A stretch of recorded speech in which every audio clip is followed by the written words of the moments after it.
আমাদের আজকের গল্প নিহারিকা ভবন, কলমে সুপর্ণা ঝা। পিসিমণি, তোমার কি মতামত?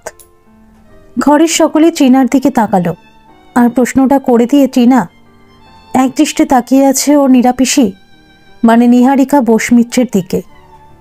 লজ্জিত হয়ে নিরাপিসি বলতে যাচ্ছিল, আমি আবার কি বলবো। তাকে থামিয়ে দিয়ে ট্রিনার বাবা বলে উঠলেন, ও আবার কি বলবে রে ট্রিনা, এতে ওর বলারই বা কি আছে? আর তুইও বড়দের মধ্যে এত কথা বলতে এসেছিস কেন? ট্রিনা অবাক হয়ে বলল, বারে, পিসিমণির মায়ের ব্যাপারে আলোচনা হচ্ছে আর পিসিমণি কথা বলবে না? তাছাড়া বড়দের মধ্যে মানে কি বলতে চাইছো বাপি? আমি এখন স্বাবলম্বী, নিজের পায়ে দাঁড়িয়েছি। আমি মনে করি আমারও কথা বলার পূর্ণ অধিকার আছে। নীরা বলল, চুপ কর না ট্রিনা, চল আমরা ও ঘরে যাই। চল দেখি ঠাম্মা উঠল কি না। না পিসিমণি, তুমি এখানেই থাকো। তোমার এখানে থাকাটা ভীষণ প্রয়োজন। ঠাম্মার ব্যাপারে তুমি যা সিদ্ধান্ত নেবে সেটাই গ্রহণ করা হবে। ট্রিনার বাবা ট্রিনার ওপর রাগে ফেটে পড়লেন। ও সিদ্ধান্ত নেবে মানে কি? আমার মাকে আমাদের সঙ্গেই নিয়ে যাব। নীরা ও শ্বশুরবাড়িতে কি মাকে নিয়ে গিয়ে রাখতে পারবে? কিন্তু পিসিমণি তো ওনার শ্বশুরবাড়ি থেকে এসেও অসুস্থ দাদাইয়ের সেবা করছিল। দাদাই মারা যাবার পর ঠাম্মাকে আগলে রেখেছিল। বাবা ভীষণ রেগে ট্রিনাকে বললেন, তুই থাম। একই শহরে থেকে একটু অসুস্থ বাবা মাকে দেখেছে, তাতে কি হয়ে গেছে? আমিও তো সেটা বলতে চাইছি বাপি।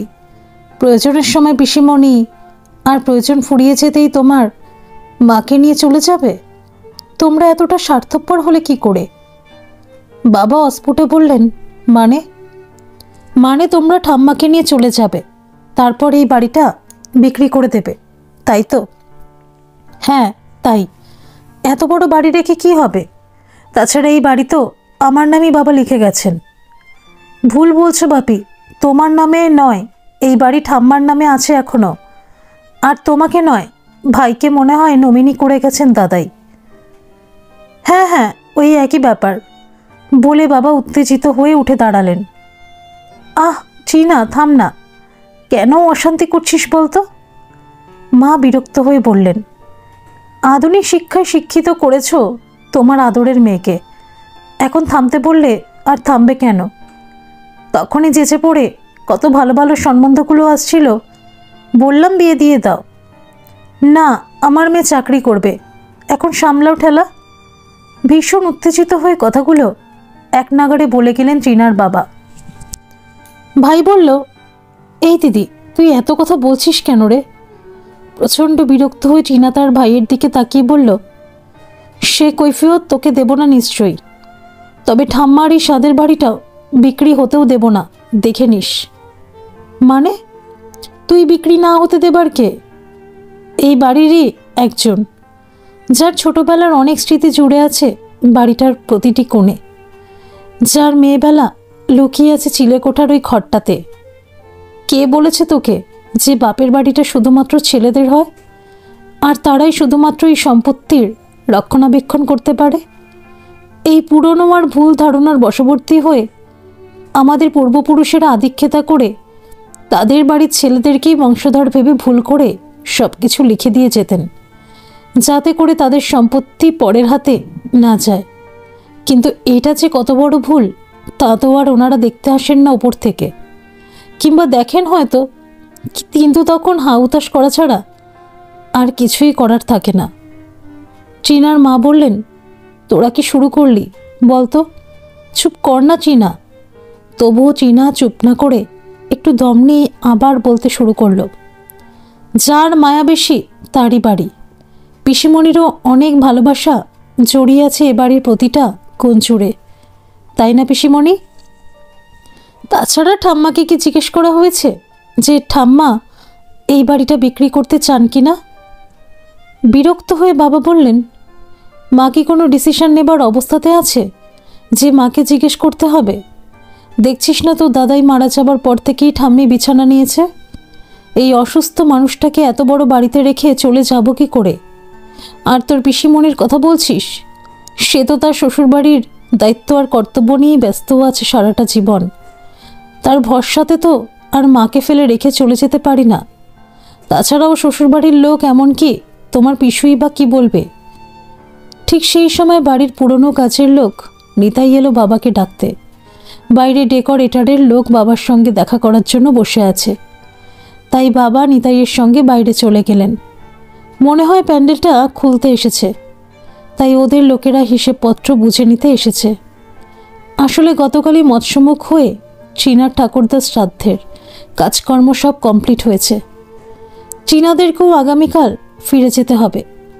দাদাইয়ের মৃত্যুর খবর পেয়ে তড়িঘড়ি ছুটে আসতে হয়েছিল দিল্লি থেকে।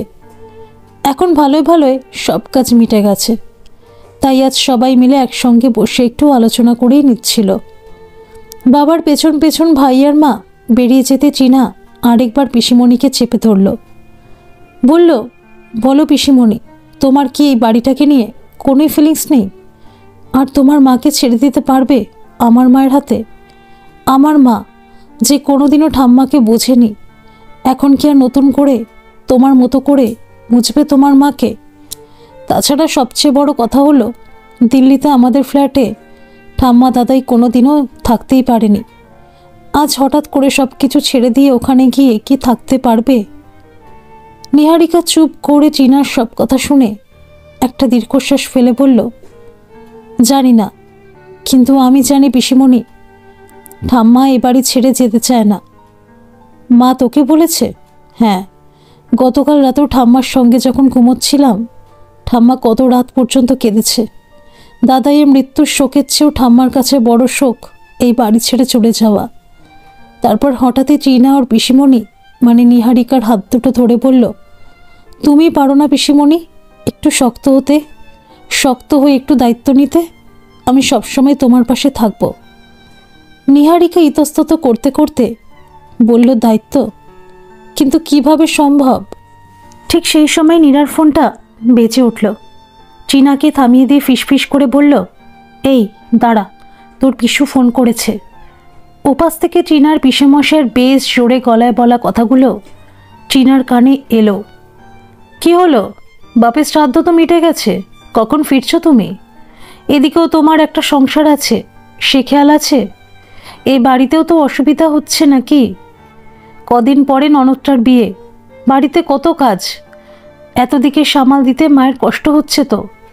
দয়া করে এবারে এই সংসারটার হালটাও ধরো। ওদের ঝামেলা ওদেরকে বুঝে নিতে দাও। এবার তাড়াতাড়ি রেডি হয়ে নাও, 1 ঘন্টার মধ্যেই গাড়ি যাচ্ছে। বলে চীনার পিসু ফোনটা কেটে দিলেন। কারোর খবর, এমনকি নিজের অসুস্থ শাশুড়ি মায়েরও একটা খবর নেওয়ার প্রয়োজন মনে করলেন না। হাতে ফোনটা ধরে অসহায় দৃষ্টি নিয়ে চীনার দিকে তাকিয়ে রইল নীরা। কিছুক্ষণ চুপ করে বসে রইল দুজনেই। চীনার মুখেও আর কোনো কথা জোগালো না। কিছুক্ষণ পর আস্তে আস্তে উঠে নীরা তৈরি হতে গেল শ্বশুরবাড়ি যাবার জন্য। অলস হাতে নিজের টুকটাক ছড়ানো জিনিসপত্রগুলো গুছাতে গুছাতে মনটা হারিয়ে যাচ্ছে সেই ছেলেবেলায়। সত্যিই তাই, এই বাড়িটা জুড়ে তার ভালো মন্দ কত স্মৃতি। নীরার জন্মের পর বাবা এই জায়গাটা কিনেছিলেন। তখন এই পাড়াটা কত ফাঁকা ছিল, আশেপাশে এত বাড়িঘর গুছিয়ে ওঠেনি। তারপর আস্তে আস্তে এই নিহারিকা ভবন নীরার নামেই ছোট অথচ বেশ খোলামেলা সুন্দর এই দোতলা বাড়িটা তৈরি করেন বাবা। নীরাকে দেখতে এসেও শ্বশুরমশাই বাইরের নেমপ্লেট দেখে অবাক হয়ে জিজ্ঞেস করেছিলেন, নিহারিকা এই নাম কেন রাখা হয়েছে? বাবা সংস্কৃতের মাস্টারমশাই ছিলেন, তাই এই সংস্কৃত শব্দটি হয়তো ওনার মনে গেঁথেই ছিল। নিজের মেয়ে হওয়ার পর তাই এই নামটাই রেখেছিলেন। বাবা হেসে বলেছিলেন, নিহারিকার অর্থ শিশির বিন্দু। আমার নীরামা একটা শিশির বিন্দুর মতোই স্বচ্ছ আর পবিত্র। নীরার শ্বশুরমশাই সেদিন বাবাকে সমর্থন করে হেসে বলেছিলেন, আপনি ঠিকই বলেছেন বেয়াই মশাই। নীরার মনে হয় এই তো সবই যেন এই কিছুদিন আগেরই কথা। অথচ 27-28 বছর হয়ে গেল নীরার বিয়ে হওয়া। দাদার সঙ্গে ছোটবেলায় ঝগড়া হলে নীরা দাদাকে রাগানোর জন্য বলতো, এটা আমার বাড়ি, আমার নাম লেখা আছে না, তুই এখনই বেরিয়ে যা এই বাড়ি থেকে। নিজের মনেই হেসে উঠল নীরা। তারপর হঠাৎই তার মনটা ভীষণ খারাপ হয়ে গেল। চোখ তুলে তাকালো সিলিংটার দিকে। এই বাড়ি থেকে এটাই হয়তো নীরার শেষ যাওয়া। এই বাড়িটা বিক্রি করে দেবে দাদা। প্রমোটাররাও ঘোরাঘুরি করছে কদিন ধরেই। নীরার কিছুই বলার নেই। কী বা বলবে ও? তাছাড়া নীরার বর অলোক এইসব ঝামেলার মধ্যে নীরাকে কখনোই জড়াতে দেবে না। অজান্তেই নীরার চোখটা জলে ভরে গেছিল। ঘর থেকে বেরোনোর আগে ভালো করে চোখটা মুছে নিল সে। তারপর মায়ের কাছে বিদায় নিতে গেল। মায়ের ঘরের বাইরে থেকেই ও দেখল মায়ের বিছানার কাছে কমলা পিসি দাঁড়িয়ে আছেন, আর মা ওনার হাত দুটো ধরে কেঁদে কেঁদে ওনাকে কিছু বলছেন। কান পেতে শোনার চেষ্টা করল নীরা, কিন্তু পরিষ্কারভাবে কিছুই শুনতে পেল না। বাধ্য হয়ে ঘরে ঢুকল সে। ওকে দেখে মা তাড়াতাড়ি নিজের চোখের জলটা মুছতে লাগলেন, আর কমলা পিসিও চুপ করে গেলেন। কিছুক্ষণ চুপ করে থেকে নীরা বলল, মা আমি চলে যাচ্ছি, তোমার জামাই ফোন করেছিল, এখনই গাড়ি চলে আসবে। কোনো কথা না বলে অসহায়ের মতো নীরার মা তাকালেন নীরার মুখের দিকে। যেখানে দুঃখের কারণটা জানে উভয় পক্ষই, সেখানে চুপ করে থাকা ছাড়া আর কোনো উত্তর জোগায় না সেই পরিস্থিতিতে। কিছুক্ষণ চুপ থেকে পরিবেশটাকে হালকা করার জন্য নীরা কমলা পিসির দিকে তাকিয়ে বলল, তুমি কি করবে পিসি? হঠাৎ করেই পিসি কেঁদে উঠলেন। কান্না জড়ানো গলাতেই বললেন, আমাকেও চলে যেতে হবে। তুই কিছু করতে পারবি না নীরা? নীরা অবাক চোখে পিসির দিকে তাকিয়ে রইল। পিসি আবার বললেন, আজকে তোকে যেতেই হবে নীরা। নীরার মনের মধ্যেও ঝড় বইছে। এই পরিস্থিতিতে মাকে ফেলে যেতে ইচ্ছেই করছে না। অন্তত দাদাদের সঙ্গে ভালোই ভালোই কাল সন্ধেবেলা মাকে বিদায় করে দিয়ে তারপর শ্বশুরবাড়ি ফিরে যাবার ইচ্ছে ছিল, কিন্তু ওর বরকে সে কথা বলার সাহসই হলো না। তাছাড়া গতকাল মৎস্যমুখের অনুষ্ঠানে যখন ওর ছেলে বর সকলেই এসেছিল, তখনই ওরা সন্ধেবেলা ফিরে যাবার সময় নীরাকে ওদের সঙ্গে নিয়ে যেতে চেয়েছিল। নেহাত তখন দাদা অলোককে অনুরোধ করেছিল নীরাকে রাতে রেখে যাবার জন্য, তাই ওরা একটা দিন বাড়তি থাকতে দিয়েছে। আজ কোন মুখে বলবে অলোককে যে আজকে রাতটাও থাকতে চাই? তাছাড়া বাবা অসুস্থ থাকাকালীন সবসময় এ বাড়ি ও বাড়ি করতে হয়েছে। নীরাকে ছাড়া ও বাড়িও অচল। নীরা বোঝে ওদেরও কষ্ট হচ্ছে। আসলে নীরারই দোষ। সকলের হাতে হাতে সব কিছু করে দিয়ে আজ এই অবস্থা। ওকে ছাড়াও শ্বশুরবাড়ির লোকেরা একেবারেই অচল। তাই ইচ্ছে থাকলে উপায় নেই, কিছু করার নেই। মনের মধ্যেকার হাজার তোলপাড়কে দমন করে নীরাকে এখন ফিরে যেতেই হবে। মা অবশ্য সবই বোঝেন, তাই একবারও মেয়েকে থেকে যাবার জন্য চাপ দিচ্ছেন না। কি অসহায় অবস্থার মধ্যে পড়েছে মা মেয়ে দুজনেই। তাই চুপ থেকে বিদায় বেলার মুহূর্তটাকেই অতিক্রম করছে ওরা দুজনেই। হঠাৎই নীরার হাতে ধরা ফোনটা বেজে উঠল। অলোক ফোন করেছে। নীরা তাড়াতাড়ি বাইরে বেরিয়ে এলো ফোনটা রিসিভ করতে। তখন টিনার সামনে ফোনটা ধরে যা অপমানিত হতে হলো, এরপর মায়ের সামনে আর অলোকের ফোন ধরার সাহসী হলো না। কখন বেফাস কি বলে ফেলবে, আর মায়ের কানে গেলেই মা শুধু শুধু কষ্ট পাবেন। তাছাড়া বয়স হলেও মায়ের চোখ কান সবই সজাগ আছে। ফোন ধরে নীরা বলল, হ্যালো। হ্যাঁ বলো। কি আর বলবো, কালকে কতবার করে আমাদের সঙ্গে চলে আসতে বললাম, তখন তো শুনলে না। নীরা বলল, কেন কি হয়েছে? কি আবার হবে? ইলা গাড়ি নিয়ে শপিংয়ে বেরিয়েছে, মনে হয় মৈনাকও আছে ওর সঙ্গে। ও ফিরলে তারপর তোমাকে আনতে যাবে গাড়ি। জানোই তো ও শপিংয়ে গেলে কোনো সময় জ্ঞান থাকে না। আমারও ফিরতে রাত হবে, অফিসের কাজে আমাকে একটু হাওড়া আসতে হয়েছে। একা একা আজ যে চলে আসবে সে মুরদও তো নেই। মুরদের কথা শুনে হঠাৎ করে নীরার মাথাটা গরম হয়ে গেল। একটু উত্তেজিত হয়ে সে জবাব দিল, মুরদ আমার ঠিকই আছে, এই তো ব্যারাকপুর থেকে বালিগঞ্জ 1 থেকে 1.5 ঘন্টার রাস্তা। এটুকুই পথ যাওয়া কোনো ব্যাপার নাকি? কিন্তু তোমাদের বনেদি বাড়ির বৌমা বাড়ির দুটো গাড়ি থাকতে ভাড়ার গাড়িতে রাতে বাড়ি ফিরলে পাড়াতে তোমাদের সম্মান থাকবে তো? মা মানে কি বলতে চাইছো তুমি? অবাক হয়ে প্রশ্ন করলো অলোক। আসলে ভীষণ শান্তশিষ্ট নীরা কোনোদিনই কারোর মুখের ওপর কথা বলেনি। তাই নীরার মুখ থেকে এমন উত্তর শুনে একটু চমকে উঠল অলোক।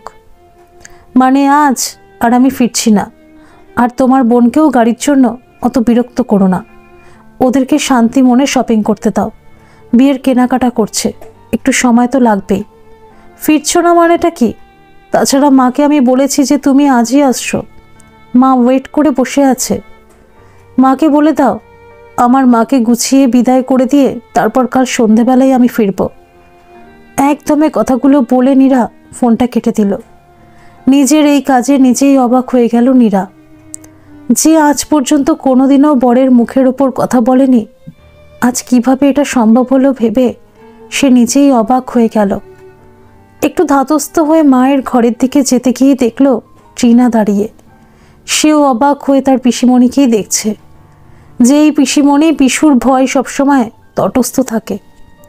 সে আজ পিসুর মুখের ওপরে না বলে ফোন কেটে দিল। তবু মুখে কোনো কথা না বলে পিসিমণির পেছন পেছন ঠাম্মার ঘরে গেল। নীরাকে দেখে ব্যস্ত হয়ে মা বিছানা থেকে নামতে নামতে বললেন, গাড়ি এসে গেল রে, তুই বেরিয়ে যাচ্ছিস নাকি? না না মা, তুমি ব্যস্ত হইও না, আমি আজ যাচ্ছি না। মা অবাক হয়ে বললেন, কেন রে, অলোক কি কিছু বলেছে? না মা, ও আবার কি বলবে, আজ তোমার কাছে থাকতে ইচ্ছা করলো তাই থেকে গেলাম বলে নীরা মাকে জড়িয়ে ধরল। মাও নীরাকে জড়িয়ে ধরে বলল, আয় না মা, আমার কাছে আয়, জানি না আর কোনোদিনও এভাবে তোকে পাবো কি না। টিনা বলল, ঠাম্মা আবার তুমি ওসব কথা বলছো? বলেছি না সব সময় পজিটিভ চিন্তা করবে আর পজিটিভ কথা বলবে, বুঝলে? দীর্ঘশ্বাস ফেলে ঠাম্মা বললেন, কোথাও কিছু পজিটিভ তো দেখতে পাচ্ছি না তিন্নু বুড়ি, কি করে পজিটিভ চিন্তা করব বলো তো? এবারে নীরা খুব সিরিয়াস হয়ে বলল, মা তুমি আমাকে বলো তো, তুমি কি চাও? তুমি যেটা চাইবে সেটাই হবে। আমি কি চাই? আমার আর চাওয়ার কিছুই নেই রে মা। তোর বাবার সঙ্গে আমার সব চাওয়া পাওয়া শেষ হয়ে গেছে। আমাকে এখন অন্যের ইচ্ছেতেই বেঁচে থাকতে হবে জীবনের বাকি এই কটা দিন। তোর বাবার সঙ্গে আমিও যে কেন চলে গেলাম না বলেই কাঁদতে লাগলেন নীরার মা। নীরা বিরক্ত হয়ে বলল, এখন কাঁদার সময় নয় মা, আমাদের হাতে খুব অল্প সময় আছে। যা ডিসিশন নেবার তা আজই নিতে হবে, এবং সেটা এখনই। ট্রিনা অবাক হয়ে চোখে তাকিয়েছিল ওর পিসিমণির দিকে। ওর চোখে চোখ পড়তেই নীরা বলল, ঠিক বললাম কি না বলতো ট্রিনা? ট্রিনা অবাক হয়ে বলে উঠল, পিসিমণি? হ্যাঁ রে ট্রিনা, ভেবে দেখলাম যা সিদ্ধান্ত নেওয়ার তা আমাদেরই নিতে হবে। এই বাড়িটাকে বাঁচাতে হলে আমাদেরকে কঠিন হতে হবে। মা বললেন, কি করতে চাইছিস তোরা আমাকে বলবি? কমলা পিসি উঠে চলে যাচ্ছিল, মনে হয় রান্নাঘরে কোনো কাজ মনে পড়েছে, কিন্তু নীরাদের পারিবারিক ব্যাপারে থাকতে চান না। নীরা বলল, পিসি তুমিও এখানেই থাকো, এখানে তোমাকেও প্রয়োজন আছে। ইতস্তত করতে করতে কমলা পিসি বসে পড়লেন। আসলে কমলা পিসি যদিও নীরার আসল পিসি নয়, বাবার খুড়তুতো বোন, তবু বিপদে আপদে অথবা কোনো পূজা পালে ওনাকে খবর দিলেই এ বাড়িতে ছুটে আসতেন তিনি। তাই এই বাড়িটার ওপর ওনারও একটা মায়া জন্মেছে। বাবা অসুস্থ হবার পর থেকেই পিসিকে ডেকে আনা হয়েছিল। বেশ কিছুদিন ধরেই পিসি এ বাড়িতে রয়েছেন এবং রান্নাঘরের সমস্ত দায়িত্ব নিয়ে বেশ ভালোই রয়েছেন এখানে। তাই ওনার মন খারাপ হওয়াটাই স্বাভাবিক। তাছাড়া পিসির ছেলেরা ভালো না। অল্প বয়সে পিসেমশাইয়ের মৃত্যুর পর অনেক কষ্ট করে ছেলেদের মানুষ করেছেন, তবুও 3 ছেলের কেউই পিসিকে দেখে না, খুশি মনে ভাত দেয় না। আসলে কমলা পিসি এখন ভাগের মা হয়ে গেছেন। এবারে নীরা তার কমলা পিসির দিকে তাকিয়ে বলল, বলো পিসি তুমি কি বলতে চাও? কমলা পিসি বললেন, তোদের পারিবারিক ব্যাপারে আমার কি আর কিছু বলা সাজে? অবশ্যই সাজে পিসি, তুমিও তো এ বাড়ির একজন হয়ে গেছো। তুমিও যে ভালোবাসো এই বাড়িটাকে। একটু আগে তুমি আমাকে বলছিলে না আমি কিছু করছি না কেন? ভেবে দেখলাম যা করার আমাকেই করতে হবে। মা ভীত চোখে নীরার দিকে তাকিয়ে বললেন, কি করতে চাইছিস তুই? অলোক জানে? নীরা হেসে বলল, তোমার জামাই জেনে কি করবে মা? এটা যে একান্তই আমাদের ব্যক্তিগত সমস্যা।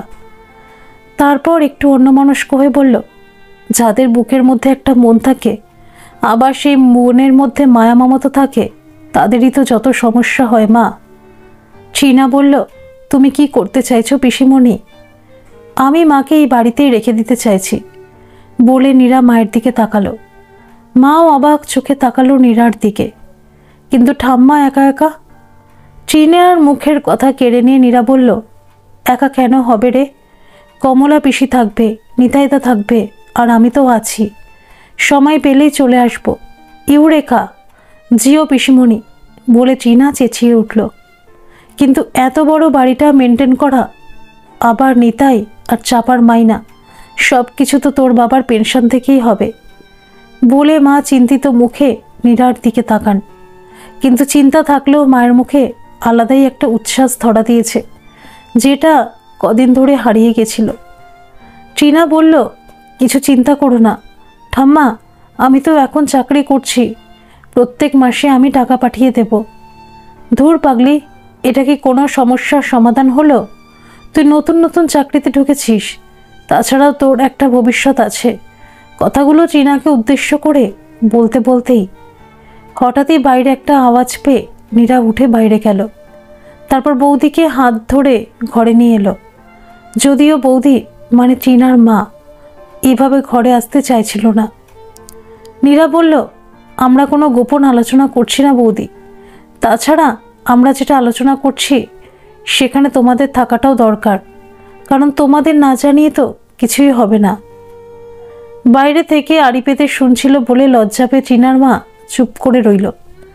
নীরা আবারও বলল, বৌদি তোমার মাকে এ বাড়িতেই রেখে দেবো ভাবছি। মাও তাই চান।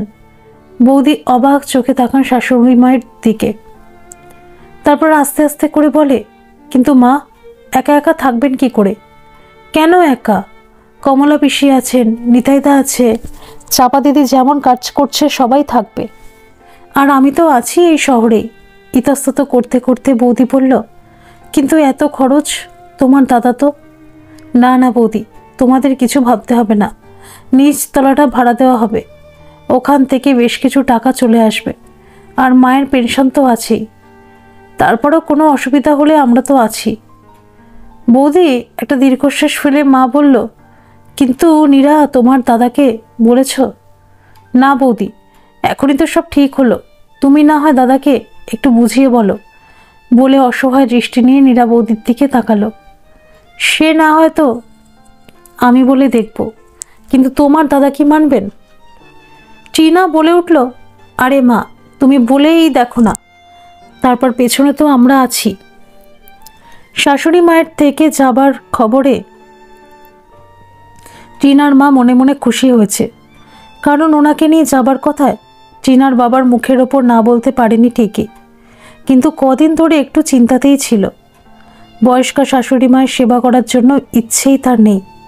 তাছাড়া নিজের স্বাধীন সংসারে শাশুড়ি মায়ের নাক গলানো সে কোনোদিনই মেনে নিতে পারেনি। ডিনার টেবিলে নীরাই কথাটা তুলল। তার আগে বৌদি নিশ্চয়ই দাদাকে কিছু বলে থাকবে, তবু সে কোনো বনিতা না করেই বলল, দাদা মা এ বাড়িতেই থাকবে। রুটির টুকরো চেবাতে চেবাতে মুখ তুলে দাদা বলল, কার ডিসিশন? ট্রিনা আর নীরা দুজনেই প্রায় একসঙ্গে বলে উঠল, আমাদের সবার। মুখের খাবারটা আধ চেপানো অবস্থায় মুখে রেখে দাদা গম্ভীর হয়ে ওনার দিকে তাকালো। প্রথমে ট্রিনাকে বলল, আমি তোমার সঙ্গে কথা বলছি না, পরে তোমার সঙ্গে কথা হবে। তারপর নীরার দিকে তাকিয়ে বলল, অলোক জানে যে তুই এখন নিজেই ডিসিশন নিতে শিখে গেছিস। লজ্জায় নীরার কান দুটো লাল হয়ে গেল। কয়েক মুহূর্ত চুপ থেকে বলল, ওর জেনে কি হবে? আমার নিজের মায়ের ভালো থাকার ব্যাপারে সিদ্ধান্ত তো আমাকেই নিতে হবে। অদ্ভুত মানুষের মন। নীরার বলা, আমার নিজের মা, এইটুকু কথাতেই নীরার দাদার প্রেস্টিজে লেখে গেল। কঠিন গলায় বলল, তোর নিজের মা বলতে ঠিক কী বোঝাতে চাইছিস? যত দরদ আর সব দায়িত্ব সব বুঝি তোর, আর আমার বুঝি সৎমা।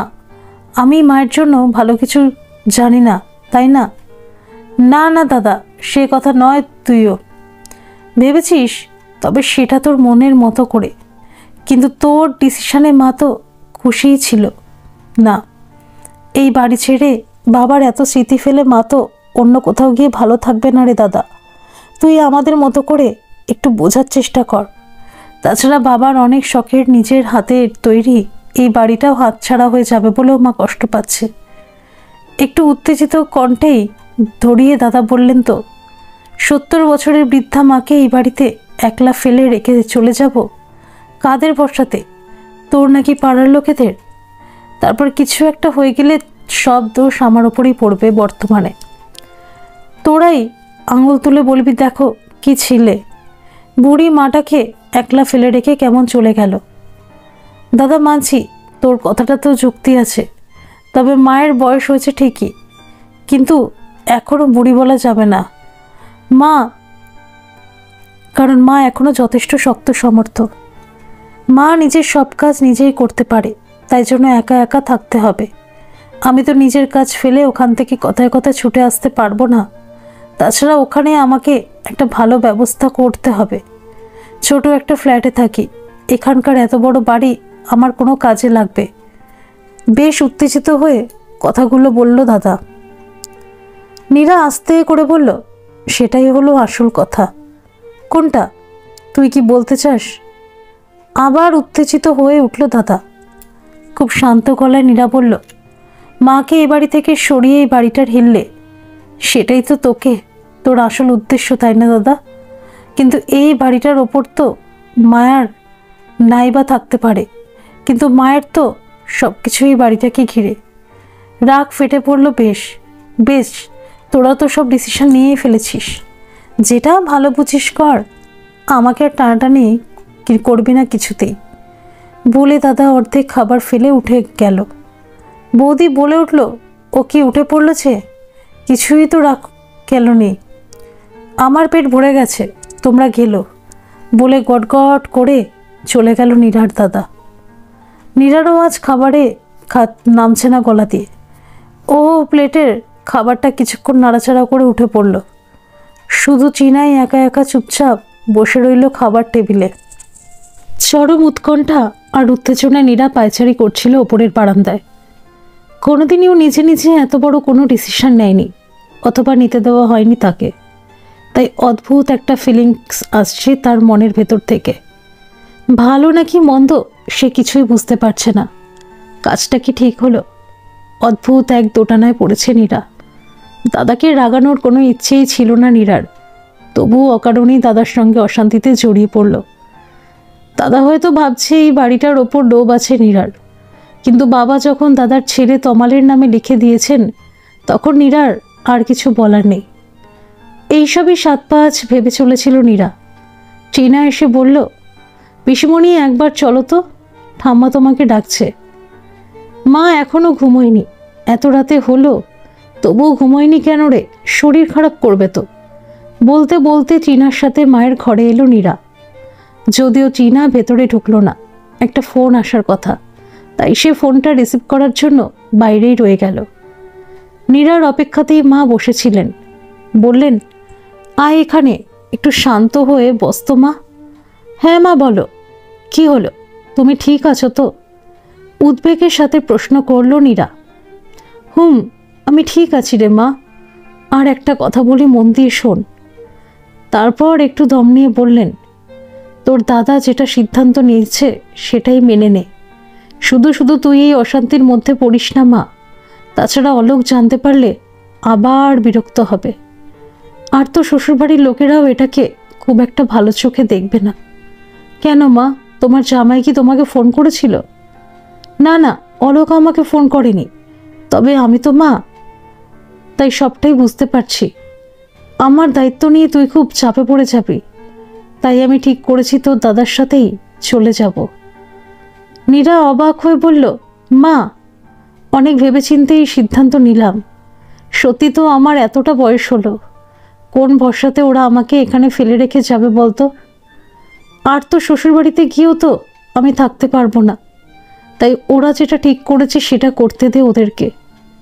কিন্তু মা, তুমি তো।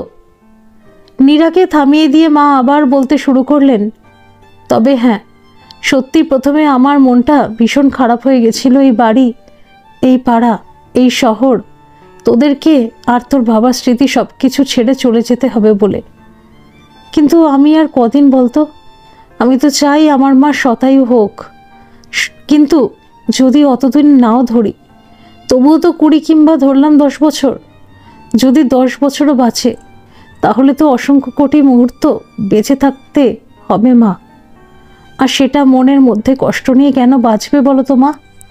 মানুষকে যে প্রতিটা মুহূর্তেই নিজের কাছে জবাবদিহি করে বেঁচে থাকতে হয়। অস্ফুটে মা বললেন, কিন্তু? আর কোনো কিন্তু নয় মা, অনেক কষ্ট করে নিজের সঙ্গে লড়াই করে এই সিদ্ধান্তে আসতে পেরেছি।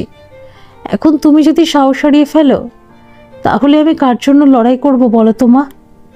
তাছাড়া কমলা পিসির কথাটাও ভাবো। দেখলে না এখান থেকে যাওয়ার কথা শুনে কতটা খুশি হয়েছে। তাছাড়া কমলা পিসি এখনও বেশ শক্ত সমর্থ। ওরা রোগা পাতলা শরীরে কত ফুর্তি। দেখো পিসি তোমাকে ঠিক সামনে রাখবে। সবই তো বুঝি রে মা, কিন্তু আমার জন্য তো সংসারে অশান্তি হোক। মা হয়ে তা তো আমি আর চাইতে পারি না। অত চিন্তা করো না তো মা। তাছাড়া কারোর জন্য কোনো অশান্তি হয় না। অশান্তি হওয়ার থাকলে অকারণেই হয়। অনেক রাত হলো, এসব চিন্তা ছাড়ো, শান্তি মনে ঘুমিয়ে পড়ো। আমি টিনাকে পাঠিয়ে দিচ্ছি বলে নীরা বাইরে বেরিয়ে এলো। মোবাইলটা অন করে সময় দেখে নিল নীরা, 12টা 10। রাহুলকে একটা ফোন দরকার। সারাদিন ছেলেটার সঙ্গে কথা হয়নি। অবশ্য ছোট থেকেই কনভেন্টে পড়াশোনা করেছে বলেই মনে হয় ছেলের সঙ্গে নীরার একটা অদৃশ্য দূরত্ব তৈরি হয়ে গেছে। তাছাড়াও সংসারের চাপে ছেলের সঙ্গে দেখা করতে যাওয়ার সময় পেত না নীরা। ওর বাবাই বেশিরভাগ সময় ছেলেকে দেখতে যেত, তাই ওর বাবার সঙ্গেই বেশি ফ্রি। যা কিছু সমস্যা থাকে আগে থেকে ওর বাবাকেই বলে। এখন অবশ্য অনেকটাই বড় হয়ে গেছে, কলেজে পড়ে, তাই মায়ের অত প্রয়োজনও নেই ওর। কিন্তু একটা সময় নীরা খুব কষ্ট হয়েছিল ওইটুকু ছেলেকে ছেড়ে থাকতে। কিন্তু অলোকের আর ওর শ্বশুরবাড়ির লোকের সিদ্ধান্তের ওপর কোনো কথা বলতে পারেনি নীরা। তবুও মায়ের মন ছোটটার গলা শোনার জন্য ছটফট করে উঠল। এতক্ষণে মনে হয় রাহুল নিজের ঘরে চলে এসেছে। যাক, শান্তিতে একটু কথা বলা যাবে। তাছাড়া ওর বাবার আর ওর বাড়ির খবরটাও নেওয়া দরকার। তখন বরের ফোনটা কেটে দিয়েছিল নীরা। এখনও নিজেরই খারাপ লাগছে। মনে হয় খুব রেগে আছে অলোক। এইসব ভাবতে ভাবতেই ছেলেকে ফোনটা লাগালো নীরা।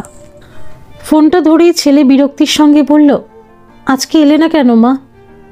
আহত হয়ে নীরা বলল, মানুষ ফোনটা ধরে আগে জিজ্ঞেস করে মা ওদিকে সব কিছু ঠিকঠাক আছে কিনা, দিদুনের শরীর ঠিক আছে কিনা, তারপর না আসার কারণটা জিজ্ঞেস করতে হয় রে বাবু। কেন, দিদুনের আবার কি হলো? নীরা বলল, কিছু না, সব ঠিক আছে। আর ওদিকের কি খবর? ঠাকুমার শরীর ভালো আছে তো?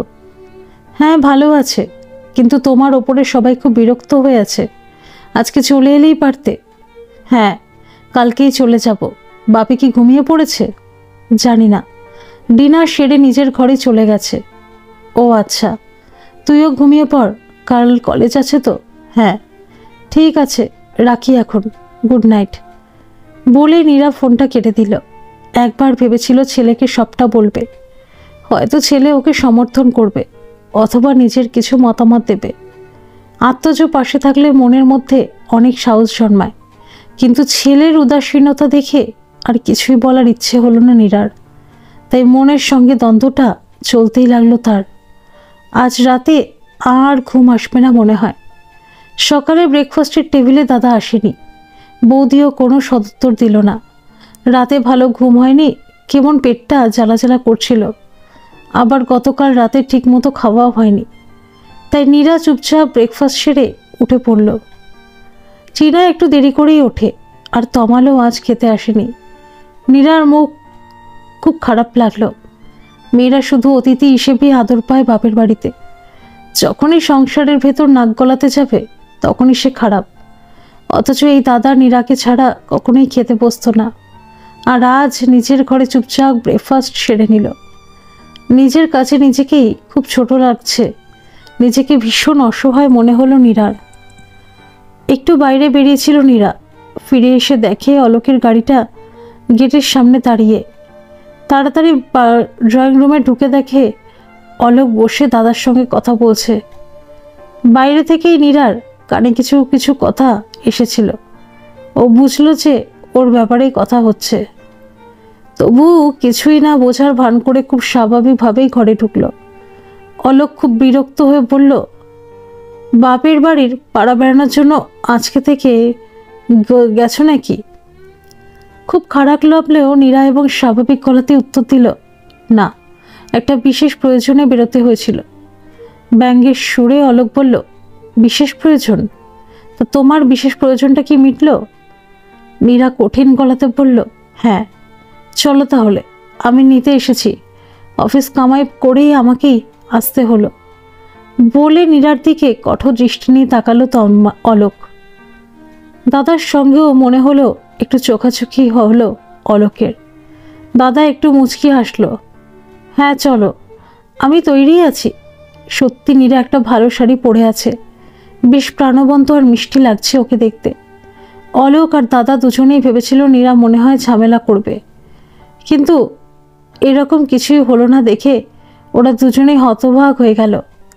নিজেদের মুখ চাওয়াচাই করতে লাগলো। দাঁড়াও, ওপর থেকে ব্যাগটা নিয়ে আসি আর মাকেও বলে আসি। বলে নীরা জুতো পায়ে ওপরে চলে গেল। অলোক এসে থেকে একবারও শাশুড়ি মায়ের সঙ্গে দেখা করেনি, কিন্তু নীরা একবারও সে কথা জিজ্ঞেস করলো না, অথবা বরকে তার সাথে ওপরে যেতেও বলল না। নীরার এই পরিবর্তন দেখে খুব অবাক হলো অলোক। আসলে দাদাই ফোন করে অলোককে ডেকেছে। দুজনেই ভেবেছিল আজ খুব অশান্তি হবে। এই সহজে নীরার সব কিছু মেনে নেওয়াটাকে ওরা সহজেই কিছুতেই মেলাতে পারছে না। মিনিট 5 পরেই নিজের ব্যাগটা নিতাইদার হাতে দিয়ে নিচে নেমে এলো নীরা।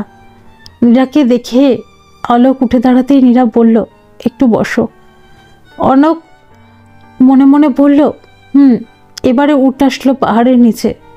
বলে ফেলো দেখি তুমি আবার কি না কি ডিসিশন নিয়েছো।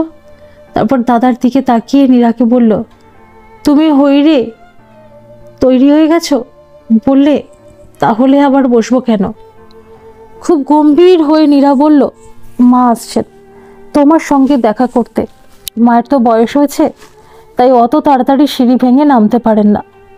তারপর নিতাইয়ের দিকে ফিরে বলল, হ্যাঁ হ্যাঁ, ব্যাগটা ওখানে রেখে দাও, আর একটু ওপরে যাও তো নিতাইদা, মাকে ধরে নিয়ে এসো। ভীষণ লজ্জিত হয়ে অলোক বলল, আমি যাচ্ছি, মায়ের সঙ্গে দেখা করে আসছি, মাকে আর নামতে হবে না। না, এতক্ষণ যখন যাওনি, তোমাদের গুরুত্বপূর্ণ আলোচনা ছেড়ে তখন তোমাকে কষ্ট করে যেতে হবে না। মাই আসছেন তোমার সঙ্গে দেখা করতে। কথা বলতে বলতেই চিনার হাত জড়িয়ে ধরে শেষ ধাপটিতে এসে হাজির হলেন। পেছন কমলা পিসিও এলেন। অলোক তাড়াতাড়ি উঠে গিয়ে শাশুড়ি মায়ের পায়ে হাত দিয়ে প্রণাম করলো। তারপর বলল, আপনি আবার কষ্ট করে নেমে এলেন কেন মা? আমি তো যেতাম আপনার সঙ্গে দেখা করতে। না না, কষ্টের কি আছে বাবা, তুমি এ বাড়ির জামাই, তোমার সঙ্গে দেখা করতে আসাটা তো আমার কর্তব্য। তারপর ব্যস্ত হয়ে বললেন, কিছু খেয়েছো? বাবা নাকি শুধু মুখেই চলে যাচ্ছে শ্বশুরবাড়ি থেকে। না না মা, ব্যস্ত হবেন না, আমি ব্রেকফাস্ট করেই বাড়ি থেকে বেরিয়েছি। এখন চা আনলাম, বৌদি দিলেন। ঠিক আছে। ও আচ্ছা বলে একটা ম্লান হাসি হাসলেন। ঠিক আছে, আমরা তাহলে আসি মা।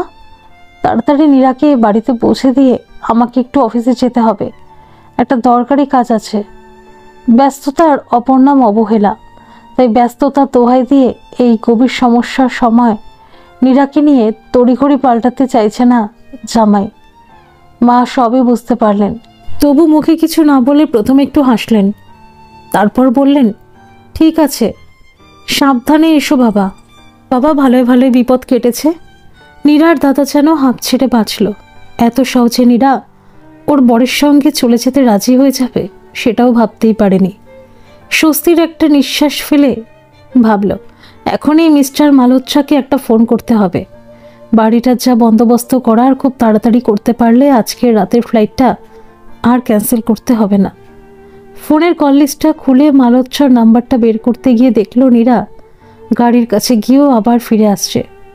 মনে হয় কিছু ভুলে গেছে, এমন করেই ছুটে আসছে।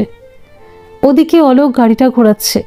নীরা ছুটে এসে বেশ উচ্চস্বরে দাদাকে শোনাবার জন্য মাকে বলল, ও মা, ভালো কথা, একটু পরেই চ্যাটার্জি কাকু ভাড়ার জন্য লোক নিয়ে আসবেন, ওনাকেই সব দায়িত্ব দিয়ে দিয়েছি। উনি ভালো পরিবার দেখে একটা ভাড়াটে খুঁজে দেবেন। কাকু খুশি মনে সব দায়িত্ব নিয়েছেন, তুমি কিচ্ছুটি চিন্তা করো না, বুঝলে? আমি কাকুর সঙ্গে ফোনে যোগাযোগ করে নেব। তারপর নিতাইয়ের দিকে তাকিয়ে বলল, শোন নিতাইদা, একটু পরে দুজন লোক আসবে, ওদের সঙ্গে হাত লাগিয়ে নিচের সব ফার্নিচারগুলো ওপরের ঘরে সেট করে নেবে, কেমন? আর কোনো অসুবিধা হলেই আমাকে ফোন করবে। নীরার দাদা যেন আকাশ থেকে পড়ল। কি বলবে কিছুই বুঝতে পারছে না, নিজের কানকে বিশ্বাস করতে পারছে না। ও কি ঠিক শুনছে? বিস্ময়ের ওপর বিস্ময়। তলে তলে এত কিছু কখন করলো নীরা? নীরার দাদার মুখে কোনো কথাই জোগালো না, হতবাকের মতো ফ্যাল করে চেয়ে রইল। আসলে নীরার চালটাও ধরতেই পারেনি। যত বোকা ভেবেছিল নীরাকে, ততটা বোকা সে নয়, মানে একটু বেশিই চালাক। মানুষ তর্ক করলে তার সঙ্গে তর্ক করা যায়, ঝগড়া করলে ঝগড়া করা যায়, কিন্তু এ যে একেবারে চুপি চুপি কাম সেরে বসে আছে, তাও আবার একেবারে চ্যাটার্জি কাকুকে দায়িত্ব দিয়ে দিয়েছে। বাবার বন্ধু চ্যাটার্জি কাকুর মুখের ওপর নির্মাল্য কোনোদিনই কথা বলতে পারেনি, তাই হয়তো অনেক মাথা খাটিয়ে নীরা এই চালটা চেলেছে। গাড়ির হর্ন বাজিয়ে অলোক নীরাকে ডাকল। আচ্ছা, অলোক কি জানে তার সিধাসাদা বউয়ের এই কর্মকাণ্ডটা? মনের মধ্যে একরাশ প্রশ্ন নিয়ে দুমদাম করে পা ফেলে নিজের ঘরের দিকে চলে গেল নির্মাল্য। টিনাও অবাক হয়ে তাকিয়ে রইল পিসিমণির দিকে। এত অল্প সময় পিসিমণি যে এত কিছু ব্যবস্থা করে ফেলবে, সেটা টিনাও ভাবতে পারেনি। সবাইকে বিদায় জানিয়ে নীরা তার বর্ডার গাড়িতে গিয়ে বসল। ঘরে গিয়ে কিছুক্ষণ খুব হম্বিতম্বি করল নীরার দাদা, কিন্তু কাউকেই পাশে না পেয়ে একটু পরে চুপ করে যেতে বাধ্য হলো। শাশুড়ি মার সঙ্গে যাবেন না এই ভেবেই ত্রিনার মা মনে হয় খুব খুশি, যদিও ভয় বরকে কিছু বলতে পারছিল না, তাই বরকে সাপোর্টও করলো না। আর ঠাকুমা গেল নাকি থাকলো তাতে তমালের কিচ্ছু যায় আসে না।